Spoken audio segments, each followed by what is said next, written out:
mga iniwan nila, sa lahat ng mga hirap at pagod na sinayang nila dito, pero basta-basta lang din naman nilang sinukuan. Sila yung mga mahilig mangako pero walang paninindigan, at hindi po tayo yon. So yan, congratulations sa inyong lahat.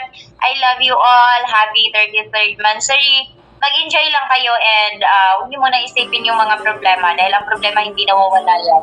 Isipin niyo muna na yung gabi na ito ay para sa inyo, para to sa pag-celebrate ng Mansari nyo dito sa TFP Department. So ilang months na lang, kayo po ay mag 3 years na.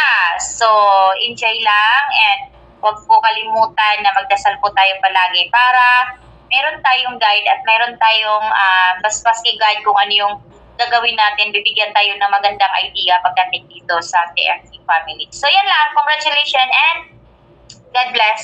Thank you guys!